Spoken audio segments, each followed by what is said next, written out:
책다새가 들려주는 이야기 책들이.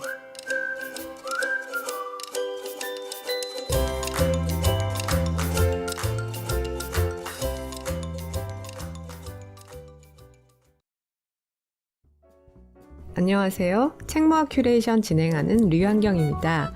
이번 시간은 동물과 함께하는 책 2부입니다. 지난번에 말씀드렸던 것처럼 동물을 주제로 한 책들이 많아서 1부, 2부로 나누어서 소개해드리고 있습니다. 1부에서는 두 권의 책, 개를 훔치는 완벽한 방법, 그리고 아베 히로시와 아사히야마 동물원을 함께 읽어보았는데요.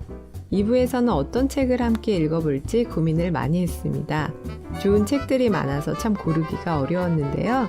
그 중에 3권을 골라보았습니다.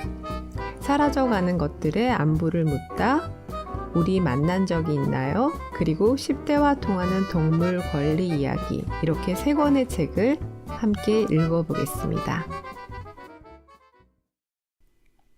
첫 번째 책, 사라져가는 것들의 안부를 묻다는 편지 형식으로 쓴 책입니다. 누가 누구에게 편지를 쓰는지가 참 발상이 신선한데요. 바로 사라져가는 동물들이 다른 동물에게 편지를 쓰고 있습니다. 인간이 박쥐에게 편지를 쓰고 박쥐는 꿀벌에게, 또 꿀벌은 호랑이에게, 고래가 비둘기에게 이런 식으로 서로 편지를 씁니다. 이 책은 동물에 대한 내용을 뼈대로 하면서도 관련된 시나 인문학적인 내용도 함께 담고 있고 또 편지 글체도 다정해서 참 따뜻하다는 느낌이 드는 책입니다. 그럼 박쥐가 꿀벌에게 보낸 편지를 함께 읽어보겠습니다.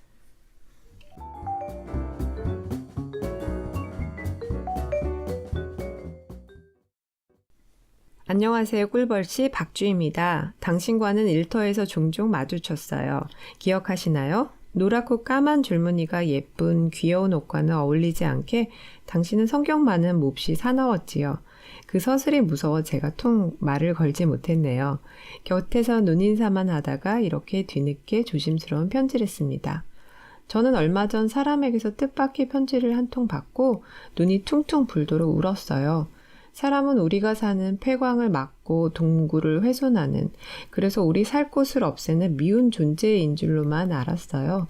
그런데 편지를 받고 사람들 중에서도 나름 우리를 알고 보호하기 위해 애쓰는 이들이 있다는 사실을 알게 됐답니다.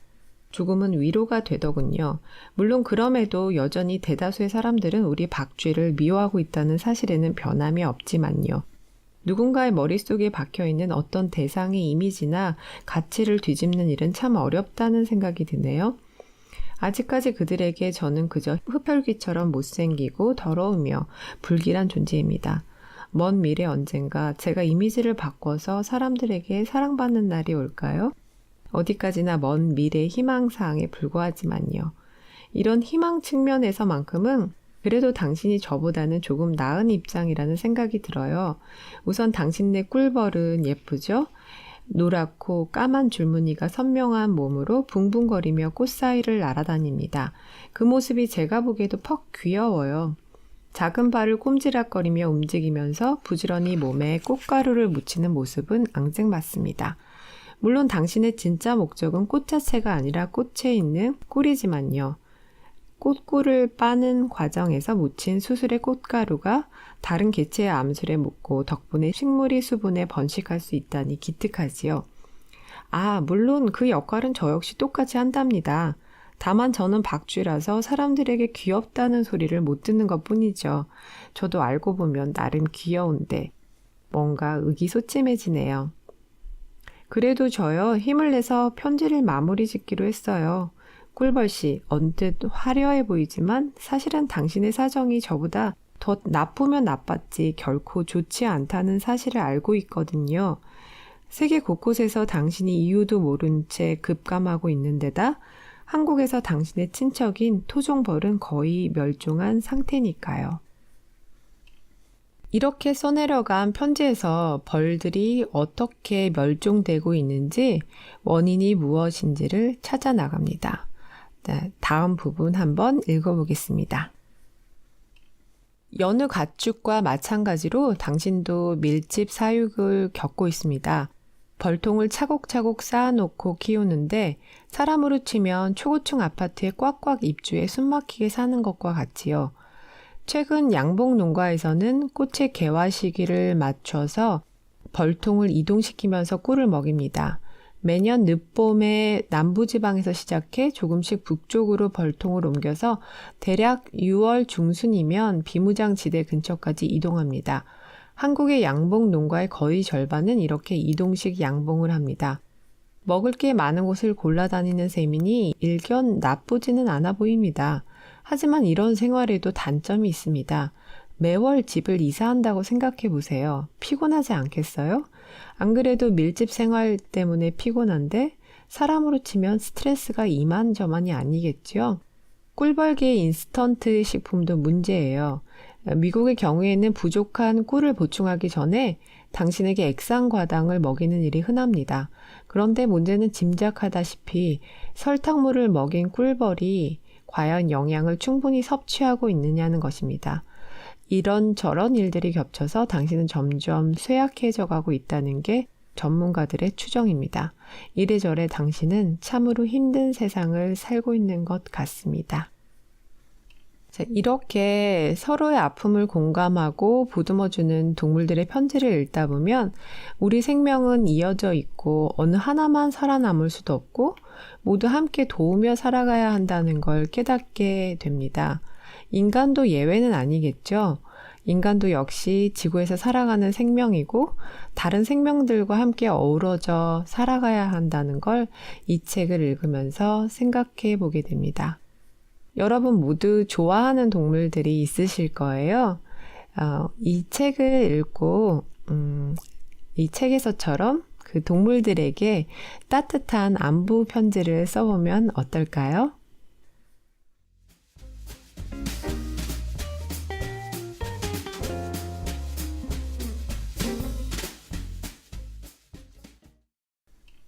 두 번째 책은 우리 만난 적이 있나요?입니다. 충남 야생동물구조센터에서 일하는 분들이 쓴 책입니다. 충남 야생동물구조센터에서는 한 해에만 1000여 마리의 야생동물을 구조하고 있다고 하는데요. 현장에서 직접 동물들을 구조하고 돕는 분들이 쓴 책이라 그만큼 생생한 이야기들이 담겨 있습니다. 총에 맞거나 도로에서 차에 치거나 낚싯줄이나 덫에 걸린 경우 등 상처 입은 여러 동물들 이야기가 나오는데요. 이들을 얼마나 극진히 보살피는지 참 감동적인 책입니다. 상처받은 독수리를 보살핀 이야기 그 부분을 한번 읽어보겠습니다.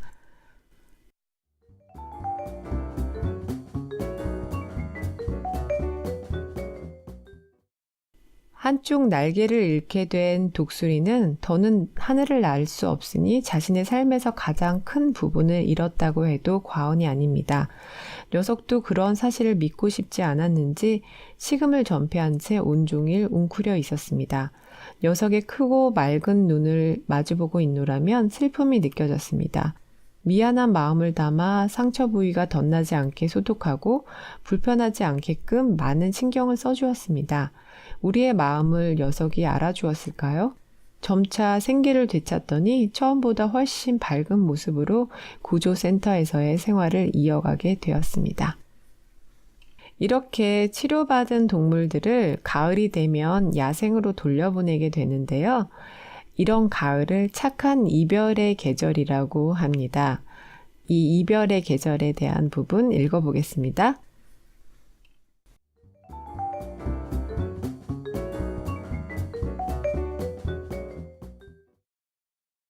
야생동물구조센터에서의 가을은 쉽게 말해 창고 대방출을 진행하는 시기입니다. 여름 내에 쏟아져 들어왔던 젖먹이 새끼 동물들을 피땀 눈물로 키워내 야생으로 돌려보내는 계절이랍니다. 녀석들을 키워내느라 가슴이 무너질 만큼 힘겨운 시간을 보내왔기에 이별을 너무나도 반갑고 홀가분합니다. 하지만 힘든 시기를 함께 동고동락하며 버텨내준 녀석들이 걱정되지 않는다면 거짓말이겠죠. 마음속으로 꼭 야생에서 멋지게 제 삶을 살아가길 바라고 또 바랍니다. 녀석들은 우리의 그런 마음은 안중에도 없는지 뒤도 안 돌아보고 야생으로 다름박질 칩니다. 그런 모습에 서운한 마음이 드냐고요? 전혀 그렇지 않습니다. 오히려 고맙습니다. 녀석 잘 살겠구나 하며 안도하죠. 이처럼 야생동물과 구조센터 모두에게 가을은 반가울 수밖에 없는 착한 이별의 계절입니다. 네, 이렇게 함께한 시간 동안 정이 참 많이 들었지만 한편으로는 이런 이별이 반갑다고 하시네요. 단순히 야생동물들의 문제가 심각하다는 말만으로는 와닿지 않았던 것들이 이 책을 읽다 보면 피부로 와닿고 또 그만큼 이렇게 애쓰시는 분들과 이런 노력들이 참 고맙게 여겨지는 책이었습니다.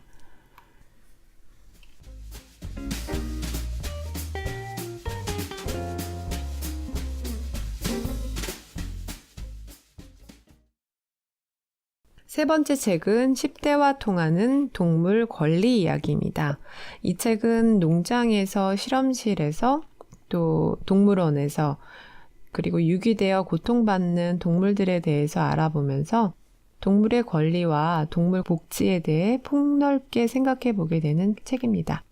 농장에서 식용으로 키워지는 동물들이 어떤 환경에서 살고 있는지, 실험실에선 동물들이 얼마나 끔찍하게 이용당하고 있는지, 동물 쇼를 위해서 동물들은 얼마나 학대당하는지, 야생동물은 어떻게 사라지고 있는지 이 책은 차근차근 설명해 나가고 있습니다. 읽다 보면 고개가 저절로 끄덕여지면서 인간 중심이 아닌 동물의 관점에서 이 세상을 바라보게 됩니다. 동물 실험에 대한 부분을 함께 읽어보겠습니다. 제목은 아름다움을 위해 고통받는 동물들입니다.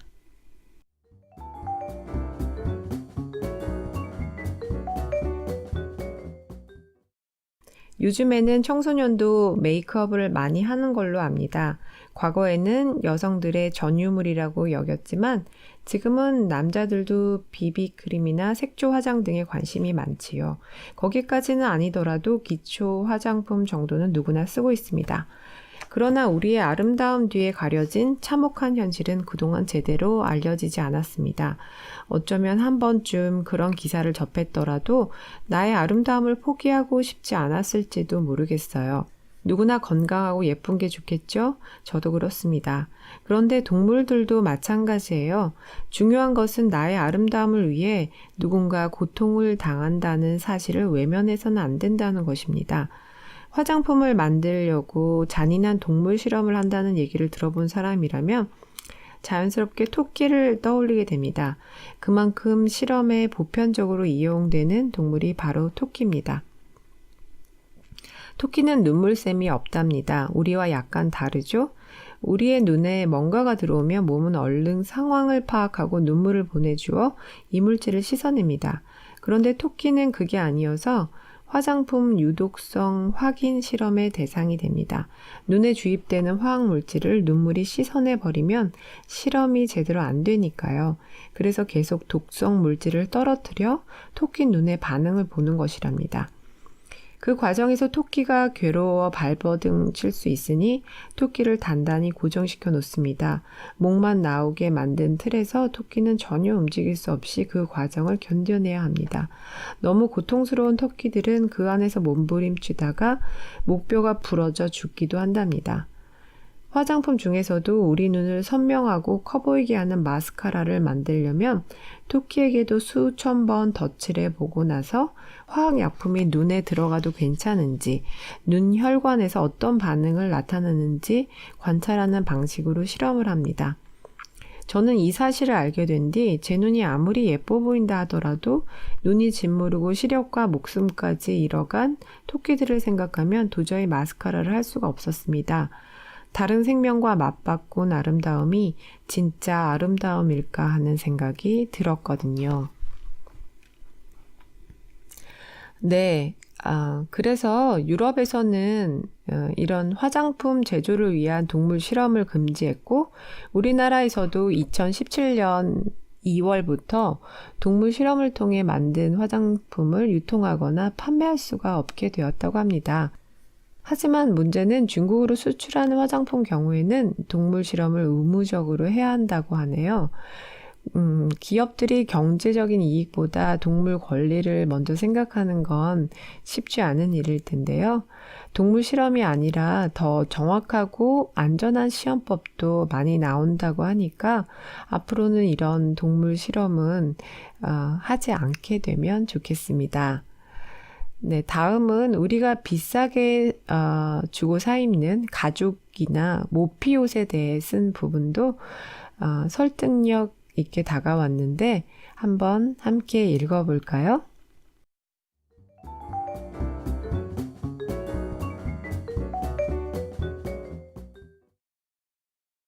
밍크, 여우, 수달, 족제비, 담비, 친칠라, 코요테, 라쿤, 오리, 거위 이들은 따뜻하고 아름다운 털을 가졌다는 이유로 인간에게 그들이 가진 단 하나의 옷을 빼앗깁니다.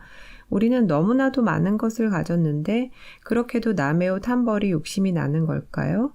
우리나라 겨울은 그 동물들의 털옷이 아니고서는 견딜 수 없을 만큼 혹독한 계절일까요? 농장에서 모피나 가죽으로 제공되기 위해 길러지는 동물에는 개와 고양이까지 포함됩니다. 역시 가죽 장갑, 모자, 액세서리 등으로 가공됩니다. 누구도 멋진 완제품을 보며 동물들이 살아온 삶과 죽음의 과정을 연상하지 못합니다. 우리는 패션이라는 이름으로 너무 근사하게 포장을 해왔거든요. 그럼에도 개인의 취향이라는 이유로 여전히 동물들의 사육을 멋내기용으로 소비하는 사람들이 많습니다. 먼 옛날처럼 동물의 털이나 가죽이 아니고서는 인간의 몸을 보호할 옷이 없었던 시대였다면 저는 이렇게까지 할 말이 많지도 않았을 것입니다. 그리고 충분히 이해했을 겁니다. 옛날 사람들은 오로지 털옷만을 위해서 동물을 죽이지 않았거든요. 동물을 죽일 수밖에 없는 상황이라면 경건하게 기도를 하고 사냥을 했습니다. 뼈와 살과 가죽까지 자연의 숭고한 선물로 받아들이고 감사하게 여겼습니다. 우리가 알아야 할 내용은 인간의 욕심은 끝이 없어서 필요한 것 이상을 가지려고 하고 그 과정에서 생명에 대한 연민이나 자비심이라고는 하나도 없이 다른 동물들을 대한다는 것입니다. 조금 덜 갖고 조금 불편한 대신 소중한 생명을 살리는 길이 있다면 기꺼이 그쪽을 선택하는 게 바람직하지 않을까요? 네, 이 책에서 말한 것처럼 정말 동물들에겐 딱 한 벌뿐인 털과 가죽인데요. 인간에게는 그것 말고도 입을 옷이 참 많잖아요. 그런데 인간의 욕심을 위해 동물들의 고통과 죽음을 무릅쓰고 털과 가죽을 빼앗는 일은 해선 안 되겠다는 그런 생각을 해봅니다. 자, 그럼 우리 인간은 앞으로 이 동물에 대해 어떤 마음가짐을 가져야 할지 마지막 부분 함께 읽어보겠습니다.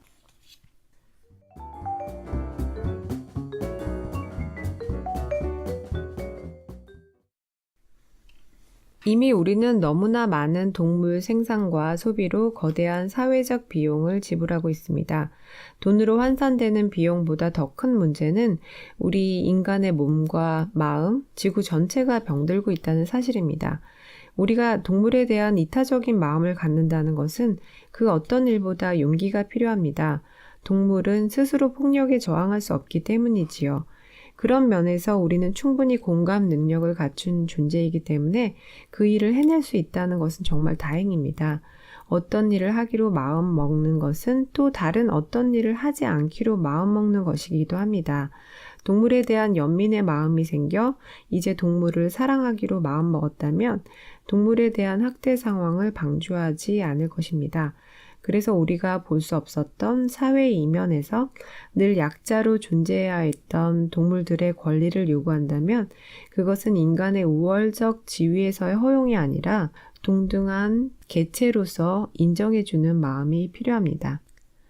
우리가 최소의 소비, 윤리적 소비, 동물 복지를 염두에 둔 소비를 지향했을 때 사람과 동물에게 오는 혜택은 어마어마해집니다.